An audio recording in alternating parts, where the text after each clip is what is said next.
Coming up on the Sports Desk, Super Bowl 54 is in the history books, but the future of Torrance High football is alive and well. Joining me in studio, the new coach for the Tartars team, Raymond Carter. Keeping the gridiron love alive, the accolades continue for your CIF winning Spartans. South Wrestling wins a second consecutive CIF dual meet championship. We'll take you there. On the hardwood, league titles are at stake as the final week of the regular season is here, and the West High girls are getting it done, as are the men of the ECC B-ball squad. League play heats up in girls soccer and water polo, plus because it was just Super Bowl weekend, here's how some in Torrance celebrate the big game with sports-themed baked goods from Torrance Bakery, of course. We've got the who, what, where, when, why, and how. Let's get things started right now.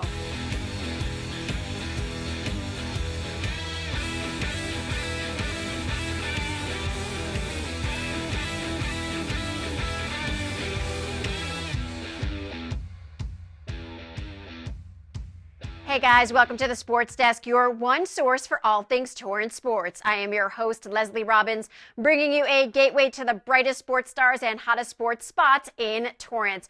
Before we get to the show, we want to hear from you. Here are the social media stats. I'm at Leslie Mia. The show is at the Sports Desk TV. We've got email, Facebook. Tell us what's going on and what we need to know, because when it comes down to it, this show is all about you. Now let's get you in the know with some numbers. While it wasn't meant to be for our California team, the San Francisco 49ers, countless Kansas City Chiefs fans across the country are celebrating their big Super Bowl win, 31-20. Well, we too here in the City of Torrance are celebrating our very own football champion. The South High Varsity football team was just officially recognized by the City of Torrance for their CIF Southern Section Division 6 AA Regional Championship. Congratulations to the team once again. And congrats are also in order to the Lady Warriors basketball team, who are now 8-0 in league. These gals stayed focused on defense and just completed a season sweep of North 59-49. Earlier in the week, they faced Inglewood and grabbed the W2, and that's where Justin Thompson picks up the story. Thanks, Leslie. Special night tonight at West High for the girls basketball team. The Warriors coming up with a big win over Inglewood, and junior Anaya James enters the 1,000-point club. As a junior, she now has over 1,000 career points. And here is the moment early in the first quarter where Anaya scores her 1,000th point. The humble team captain wasn't overly interested in talking about her incredible achievement, but she did like the way the team played tonight. So defensively, we pressured full court, we got a lot of steals, and offensively we shared the ball and scored well. They certainly did score the ball well, jumping out to a 20-3 lead after one quarter of play. Here's Anaya making it a 30-3 lead, burying the corner three, nothing but net.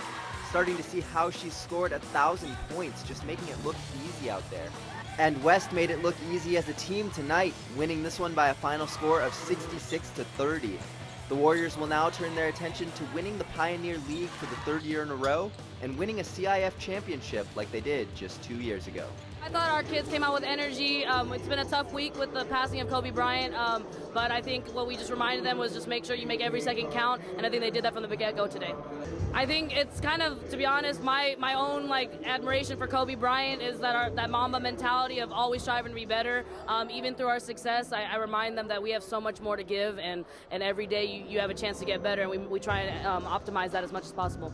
They'll probably tell you that I personally keep them humble. I make sure that every mistake I nitpick a lot, but it just kind of just to motivate them and to make sure that they always remember that we have bigger aspirations every year, so we want to make sure that we stay on track and all that stuff. We obviously have goals and we want to accomplish certain things, but making sure that getting better every day is one of the main priorities for us. I think that seeing that from them on and off the court is my main goal for them.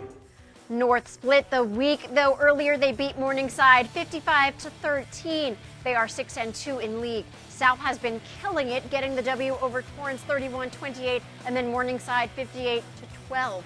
The Spartans are 5-3 in league. The Tartars fell to Inglewood 58-53, putting them at 3-5 in league. And for the boys, West has the title in sight. They just knocked out North 56-45 and are now 6-2 in league. Behind West in the standings, South is 5-3, while North, Morningside, and Inglewood are all 4-4. The Saxons beat Morningside in OT this week, 57-55. Senior Isaiah Johnson helped his Bishop Montgomery team move to 4-2 in the Delray League with a 67-52 win over Sarah. Bemonte is tied with St. Bernard for second place following the Vikings' 75-60 loss to St. Anthony. Over at Ambassador High, the Lions closed out their regular season, banking their 6th win in a row, putting them at the top of the Mulholland League standings at 7-1. Justin Thompson has more.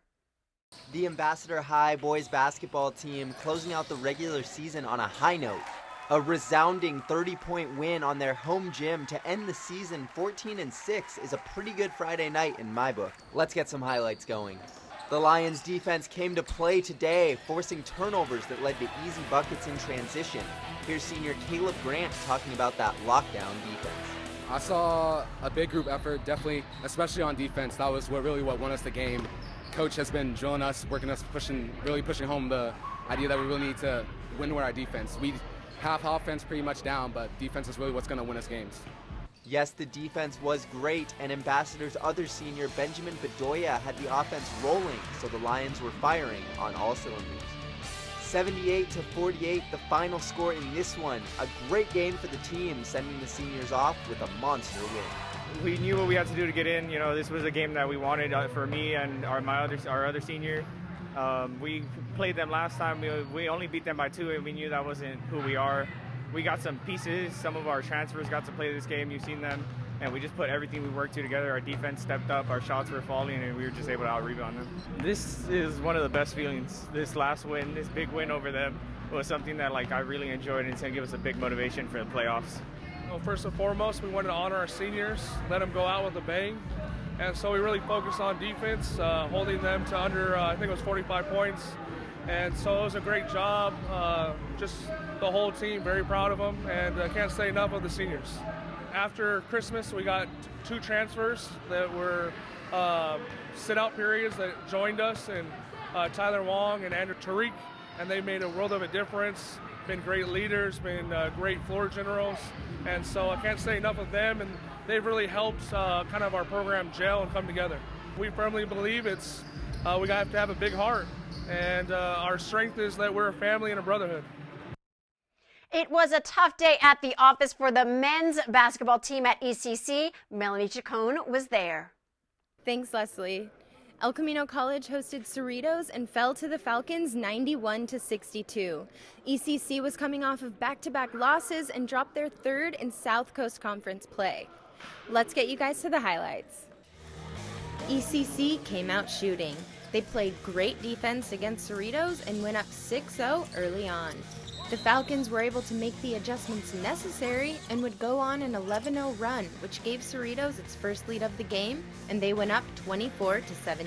ECC committed 11 turnovers in the first half, Cerritos only committing 3, and the Falcons led 34-24 at the half.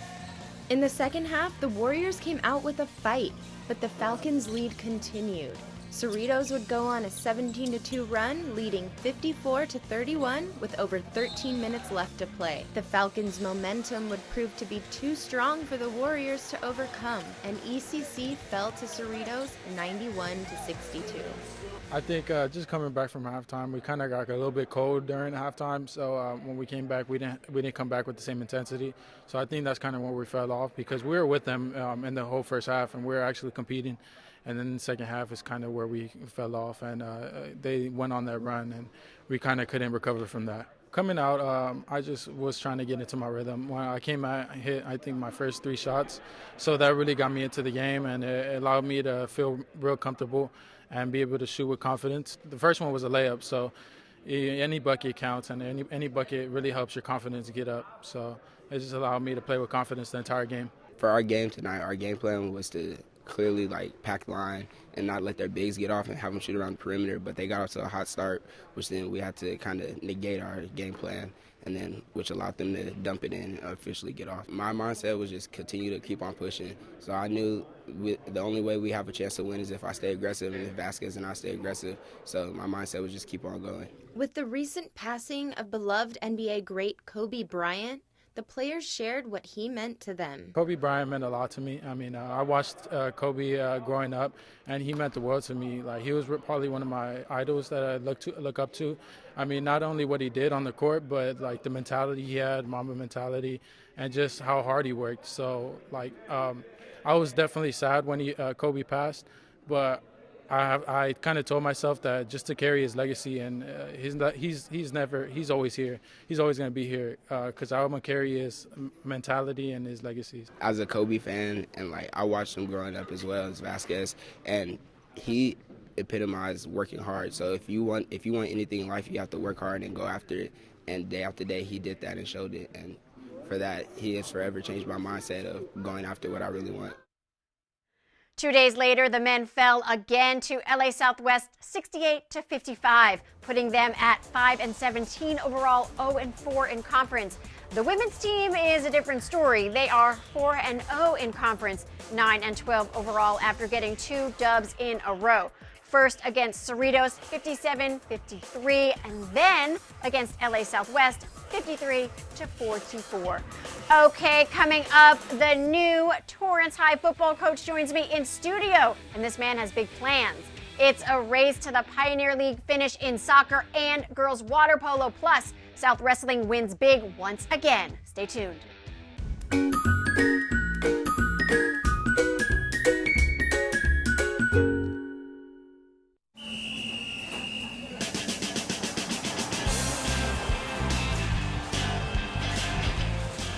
Well, Super Bowl is a great time for us to celebrate, to get together with family and friends. And what better way to do that with some cookies and some cakes and some other sweets here. The 49ers are playing. So a California team is in the Super Bowl, which is terrific. And if it was 2 teams back east, it wouldn't be the same. So people are supporting, their allegiance is now going to San Francisco. We have lots of baked goods for the Super Bowl. We have football-shaped brownies. We have cakes with look like helmets. We have cookies that look like helmets of both teams. Although San Francisco is outselling the Chiefs 2-1 right now. We have strawberries that have football seams on them. We have mini eclairs that have football seams on them. So we have something for pretty much every sweet tooth. We have lots of different cakes to celebrate for the Super Bowl. Welcome back to the Sports Desk. Lesley Robins here. What better way to introduce the new Torrance High football coach than with Super Bowl baked goods from Torrance Bakery? Mr. Raymond Carter, welcome to the studio. Thank you. Thank you for having me. Of course, now I have to ask, who were you rooting for in the Super Bowl? Did your team win? Yeah, I was going for the Chiefs, so they pulled it off at the end of the game, and they got the victory, so it was good. Well, speaking of the word victory, we hope we have many of them at Torrance High. Now, for people that don't know your resume, you have quite the football resume. Tell me about it. I played high school football at Crenshaw High School, and from there I went to UCLA. Spent 2 years there, then I transferred and graduated at Colorado State in December 2011. So from there, I got into coaching. I'm currently going into my 9th year of coaching, and previously I coached at Long Beach Poly as a running back coach and a special teams coordinator. Amazing. And, yeah.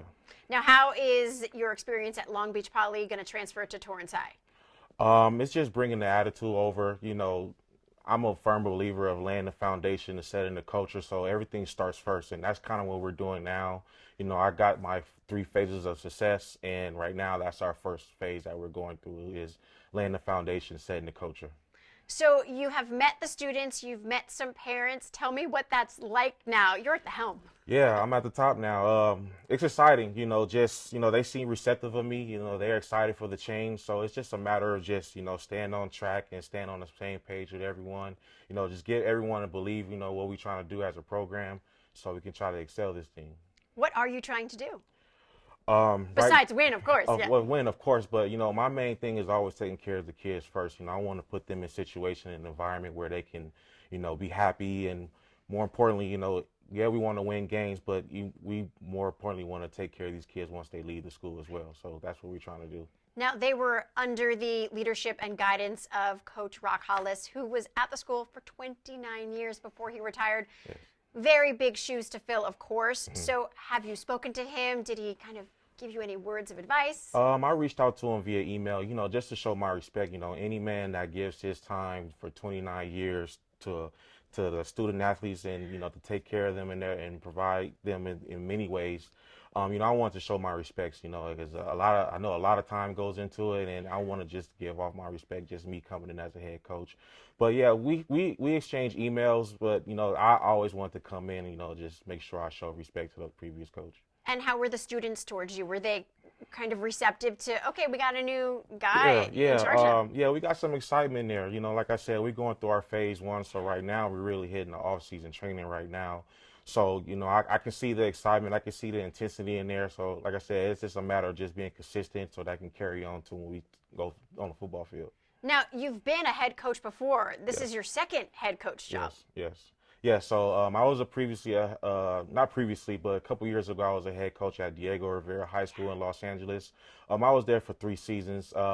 Like I said, my biggest thing is always laying the foundation and the culture. And, it took a couple seasons for the kids to get dialed in and believe in it. So, and we had some success there. So, like I said, once the kids believed in what we were trying to do as a program, we had some success that came out of it. So I'm excited to be in this role again. It's a similar situation to before. So that's why I'm feeling confident that, I can come in, like I said, apply the culture, get the kids to buy in, and hopefully we got some success on the field. You've said the word success a few times, but you personally have had success back in your day, LA City section. Talk about your accolades a bit. Oh, man. Come on, you can shine. In high school, as a junior, we got an opportunity to play in the city championship, which we won. That was one of the good things because the team that we beat, we played them in the first game of the season. We lost to them. So it was a good little revenge game, and it had some excitement. And then going to my senior year, we went to the semis, and unfortunately we lost. But, what I did on the field, and the guys that pushed me around me, I was fortunate enough to receive scholarships to be able to play at the next level, which was good. So now, as a coach, especially at Torrance High, they teach lessons on the field, not just athletics, but life lessons. So what are you bringing to the field in that department? Man, football is a good thing to teach, because you can apply a lot to it when you step off the field. And, my biggest thing, is always, doing the things that you want to do and doing it correct. I'm saying you push yourself to the limit. Like I've been telling the kids since I met them, you get what you put in. And if you believe in something, just stick your mind to it and always think positive. I'm the biggest positive guy around. So, hopefully I can carry that same energy, and hopefully the kids can feel my energy to carry them for themselves. So, well, you're still young and young at heart. So it's almost, you're a coach, you're a friend, mentor. How do you kind of make sure the lines aren't blurred too much? I'm big on experience, so I'm all about sharing my experience. Like you said, I'm not too far away from the kids, but I'm old enough to be able to share those experiences for them to relate to. So that's what I'm all about, because at the end of the day, some of those kids, they share the same aspirations that I had. But, with me having that experience, and sharing it with them, hopefully, I can lead them in the right path. Now, just anybody looking for their next gig, how did this opportunity show up on your doorstep? Man, it was pretty much right after the last game we had when I was at Long Beach Poly. We lost in the second round of the playoffs against Rancho Cucamonga. And, I always go through a self-evaluation just to see where I am with myself and as a coach. And, and I felt that it was time to step in back in our head coaching role. So, the opportunity presented itself, and now I'm here. Is it interviews? Are you on the field? What's that process like, just for people who have no idea? I went through an interview process. I met with the AD and the assistant principal first, and got a call, then met with the principal. And, I kind of used it as an interview as well, because I told him, like, as much as you interviewing me, I'm interviewing you as well, because I wanted to make sure that I'm stepping in a situation where I'm comfortable, to where I can step in, like I said, bring the foundation and the culture that I want to bring in for the school. And as long as I have the administration back, we'll get a lot of great things done. So, they provided me with those answers, and I felt comfortable with taking the coaching job. You've got the job, you're here, you're at Torrance High. What does the future hold? I'm a process guy. Like this, I don't like thinking too far ahead, so I'm going through the process now. Like I said, we have 3 phases of success. So right now we're going through phase 1, and that's laying the foundation and the culture. You know, we tying that into our off-season training. You know, like football you got to be physically and mentally tough. So right now, you know, we're putting our kids in those situations to where when they get on the field, you know, they already know what to expect and they already know how to handle situations when we get there. So, like I said, I'm a process guy. It's one step at a time with me. And when that time comes for us to be able to strap up our helmets and get going, I best believe we'll be ready. But right now, we're going through those phases of success right now. So. Well, when you have the helmets on and you're on the field, we'll be there watching you. We cannot wait to see you in action. Congrats. I'm excited. Thank you for having me. Of course. Okay, coming up from football to football, the end of the regular season is getting spicy. The Spartans wrestling team takes the top prize once again, plus girls water polo delivers incredible action. Stay tuned.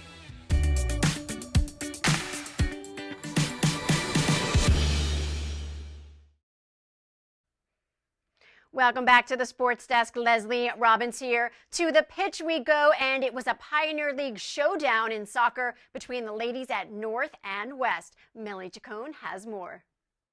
The latest matchup between North and West girls varsity soccer teams marked another conference game for the 2 respective Torrance teams. And this was a defensive battle from the very beginning, with most of the match's action taking place in the midfield. There was no score after 2 halves, and this game went to overtime. Another scoreless period resulted in a tie between the Warriors and the Saxons. Here's what North's head coach had to say after the game. Today they played hard. They fought well. We needed to shoot the ball. West is a good team. We tied them in league last year, you know, and it's been fun to be competitive against them. You know, I've been coaching for 15 years here, 10 years as head coach, and West for a long time had us, you know, and being back-to-back league champs the last couple of years playing them, like that's our rival. And I have to give it up to their coach Jessica. She plays them very well. They've got a lot of heart on their team. We have 13 seniors this year, so they are the heart of the team. They are the ones that are aspiring, you know, to do well themselves. I'm just kind of here as, you know, their facilitator in the back line, just trying to say, hey, you know, let me encourage you guys as much as I can. Being a former North High alumni, I really talk to those girls a lot, and, you know, just try to let them know that, you know, whatever they have to leave it out on the field. This is their last time they're going to be playing together. A lot of them have been playing together since they're 4 and 5 years old. So, especially a lot of these girls I've had for 4 years playing on varsity, so just a year like this for me is very emotional. Well, South girls soccer is crushing it right now and are on top of the league standings at 7-0-1. They just beat Torrance 2-0 and then Morningside 1-0. The South boys wrestling team did not have to travel far for the recent CIF Southern Section Division 5 Dual Meet Championships. The top-seeded Spartans, your Pioneer League champs and the defending Division 5 champs, hosted the tournament and then won the tournament. The Spartans started the day with a 66-6 win over Highland and followed that with a 67-9 win over A.B. Miller. In the semifinals, the Spartans defeated Valencia 41-27. The dual meet final wound up being South and Arroyo, a rematch from last year, and South came out the victor 51-12. Now the road to Bakersfield and the CIF state meet begins. The Pioneer League individual qualifiers will advance to the Coastal Division Championships on February 14th and 15th at West. I had to go out there and get some bonus points. We want to get as many points as we can in the areas that we can. So out there I'm looking for a fall to get 6, but if I can't get a fall, then I'm looking for a tech, which is 5. So that's what I went out and did, and gave the team just a little boost where we needed it. As a senior, it's some of my last time stepping on the mat, so just have as much fun as possible and just do it for my team. And, you know, we're working all year round, getting better, and these are the guys that are making me the best. So I want to go out there and have fun for myself, but also do it for them. During the match, coaches are telling me score as much as I can, but look for falls when I can get falls. And in a match like that where I couldn't find a fall, it's get as many points, which is the tech. We knew what we had to do, capitalize in places where we felt we could capitalize and keep it close in other places where we couldn't. We all went out there, did our job, which was great. We came here to win the CIF championship back-to-back. Back-to-back's pretty big. It's always encouragement, always what I could do better and what I'm doing good. Tell me what I need to do to win that match, which is pretty big. I mean, we have a great coaching staff. so many people coming in to helping out, and it's only making us better, which is great. Go South, back to back. Our first two, we kind of blew by, so it was good warm-up ones. We knew this from the semis on, it was going to be tough. We didn't know whether we'd have Sonora or Valencia. They actually came down to a tie, and Valencia won on criteria and moved into the semis versus us. So I think they had such a rough quarter, it may have beat them up a little bit, so we were able to kind of pull quite a bit of ways at the end here, but there were some upset matches that didn't go our way that made that duel meet much closer than it probably could have been. Go Spartans! Earlier in the week, the Saxons wrestling team met the Tartars on the mat. Justin Thompson explains what went down. Thanks, Leslie. The North High wrestling team coming up big on the mat today. The Saxons getting a win on their senior night over league rival Torrance High. What an incredible battle between these two Torrance schools. Really impressive effort from all the wrestlers that hit the mat today. North started things off in the first match, coming out strong. The Saxon wrestler pinning his Tartar opponent, much to the excitement of his teammates. Torrance High responded with a strong showing from one of their best wrestlers, and now the Tartars had some energy on their side. Probably the match of the day here. Two evenly matched opponents going at it over 3 grueling periods of play. 6 full minutes on the mat in this one must have felt like an eternity. Neither wrestler willing to give in. I was getting tired just watching these two go at it. Ultimately, though, it was the Saxons wrestler who came out victorious. It's strange. It just comes around, you know. It's freshman year, felt like a few minutes ago, you know. It just comes in, and it felt good. It felt different, you know. It feels great because, you know, one of our only wins of the season. It just feels so good to have all the fans riled up and us winning and everything, getting the pins. It feels so good. Yeah, it's a great sport. It teaches character. I mean, these guys have to cut weight and make weight right before they wrestle, so they got to learn discipline, maintaining their weight.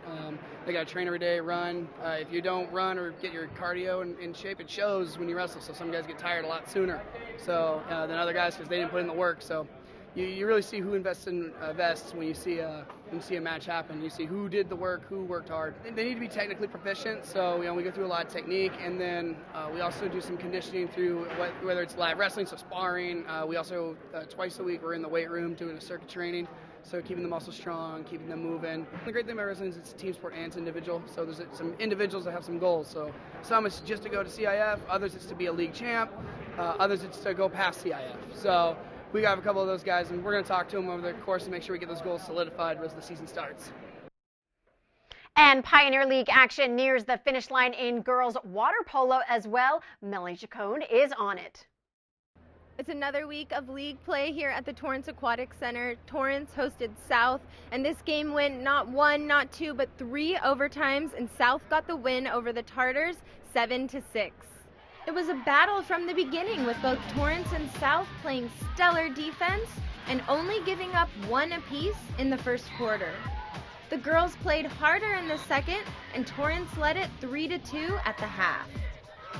In the second half, the Tartars were picking up momentum and would go up 6-3 by the fourth. But the Spartans made a late push, and the game was tied at 6 after 4 quarters. The first 2 quarters in overtime remained scoreless, and by the third, it was sudden death. And it was this shot by Keira McCarthy that won the game for the Spartans.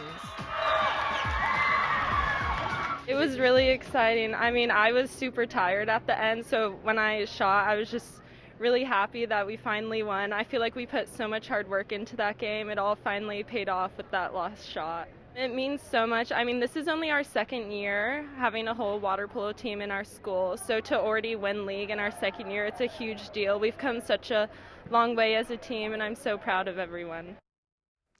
And next week, I am one-on-one with the USA men's national water polo team from the Torrance Aquatic Center as they gear up for the Summer Olympics, Tokyo 2020. You won't want to miss it. And that is going to do it for this episode. We will see you back here next week. In the meantime, here are the social media stats. I'm at Lesley Mia. The show is at the SportsDesk TV. We've got email, Facebook. Be sure to keep in touch and take us behind your scenes. For everyone here at the Sports Desk, I'm Lesley Robins. Thanks for watching.